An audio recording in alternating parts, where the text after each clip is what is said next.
নমস্কার, আইবিএমএস নিউজে আপনাদের সকলকে স্বাগত। আইবিএমএস নিউজের সঙ্গে যুক্ত থাকতে সাবস্ক্রাইব করুন এবং শেয়ার করুন আইবিএমএস নিউজ। নিত্য নৈমিত্তিক খবরের আপডেট পেতে বেল আইকনটি প্রেস করুন।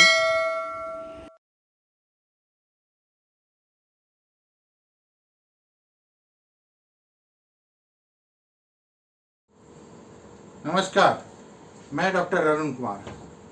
आज का विषय है मास्क लगाकर कोई खांसे या बोले तो क्या कोरोना वायरस बाहर आ सकता है। कोरोना का संक्रमण देश में लगातार बढ़ता जा रहा है। बड़ी संख्या में लोग संक्रमण के कारण हुई परेशानियों से मर रहे हैं। इन्हीं अनचाही मौतों को रोकने के लिए विशेषज्ञ हमेशा से संक्रमण से बचने की सलाह देते आए हैं कि मास्क पहने, सुरक्षित शारीरिक दूरी रखें, हाथ धोएं इत्यादि। लेकिन विशेषज्ञ कहते हैं कि बहुत सारे लोग ऐसे थे और अभी भी हैं जो इन नियमों को नहीं मानते और ऐसे ही लोगों के कारण संक्रमण बढ़ भी रहा है।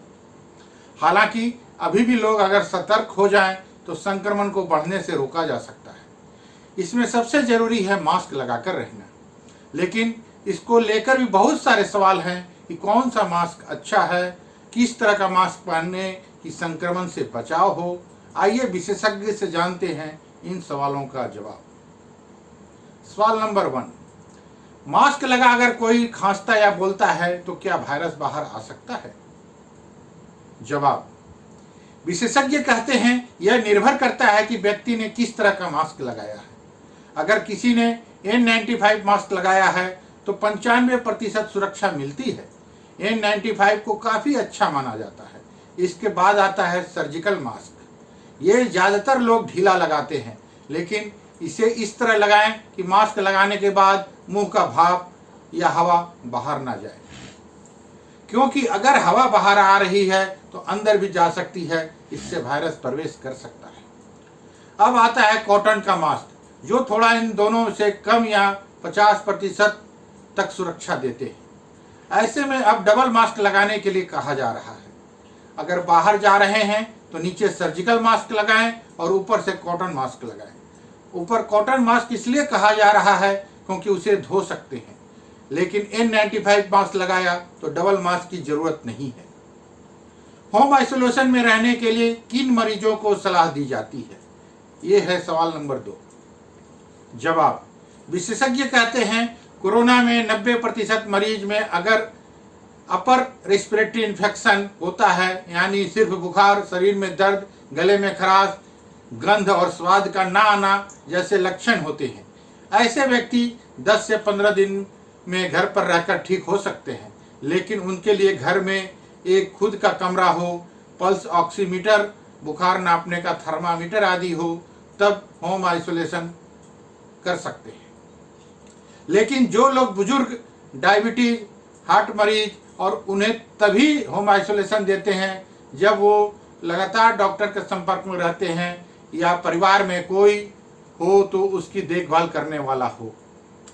कोरोना संक्रमण होने के बाद फेफड़े में कितना संक्रमण है जानने के लिए क्या सीटी स्कैन जरूरी है? ये है सवाल नंबर 3।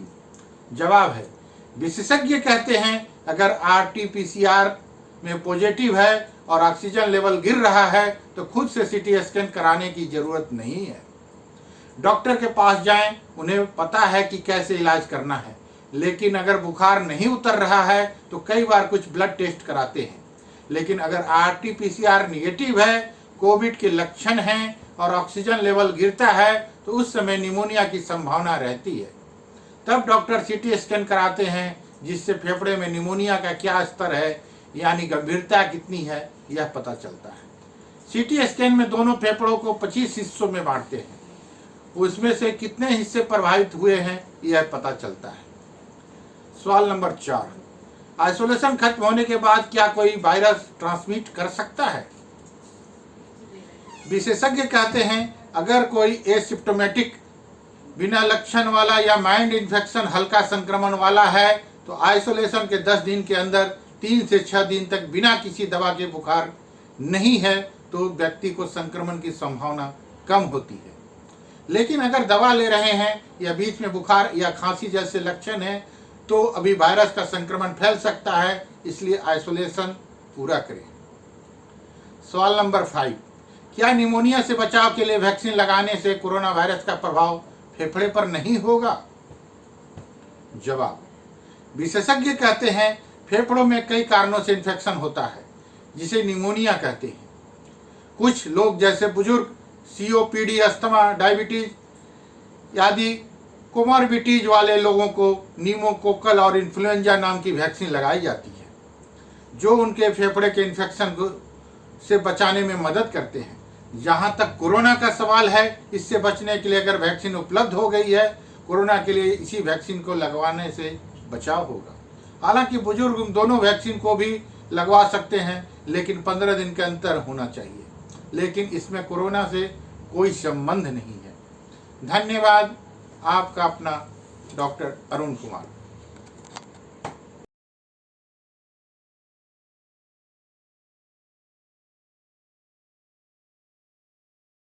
नमस्कार। भूलकर भी पानी पीते समय ना करें ये 5 गलतियां, सेहत को होगा गंभीर नुकसान। पानी शरीर के लिए बहुत ही जरूरी तत्व है। यह शरीर को हाइड्रेट रखते हुए कई गंभीर बीमारियों को दूर रखता है। स्वास्थ्य विशेषज्ञों की माने तो एक स्वस्थ इंसान को एक दिन में 3 से 5 लीटर तक पानी पीना चाहिए। लेकिन पानी पीने का एक सही तरीका भी होता है। गलत तरीके से पानी पीना सेहत के लिए नुकसानदायक हो सकता है। अब आपके दिमाग में एक ही सवाल घूम रहा होगा कि पानी पीने का सही तरीका क्या है। तो आइए जानते हैं पानी पीने का सही तरीका और सही समय के बारे में। सुबह में खाली पेट पानी पीने से शरीर हाइड्रेट होने के साथ साथ डिटॉक्स भी हो जाता है। इतना ही नहीं, सुबह खाली पेट पानी पीने से आपको गैस और कब्ज की समस्या से भी राहत मिल सकती है। सुबह खाली पेट पानी पीने के लिए गुनगुना करें और जिससे कि शरीर के टॉक्सिन्स बाहर निकल जाए। खड़े होकर नहीं पीना चाहिए पानी। बड़े बुजुर्गों से आप ये बात जरूर सुने होंगे कि खड़े होकर पानी नहीं पीनी चाहिए। क्या आपने कभी इसके पीछे की वजह के बारे में जानने की कोशिश की है? आयुर्वेद में भी खड़े होकर पानी पीने से मना करता है, क्योंकि खड़े होकर पानी पीने से पानी पेट के निचले हिस्से में चला जाता है, जिसके कारण खाना खाने से पोषक तत्व नहीं मिल पाते हैं। वर्कआउट के बाद जरूर पिए पानी। एक्सरसाइज या किसी तरह के वर्कआउट के बाद अनिवार्य रूप से पानी पीना चाहिए। ऐसा करने से शरीर में पानी की कमी नहीं होगी और आपका शरीर हमेशा हाइड्रेट रहेगा, क्योंकि वर्कआउट करने के बाद शरीर में तरल पदार्थों की मात्रा कम होने लगती है। पानी की छोटी सिप, कई बार हम पानी को एक सांस में पी लेते हैं। ऐसा करना आपके लिए नुकसानदायक हो सकता है। एक घूंट में पानी पीने की बजाय छोटे छोटे सिप में पानी पिए।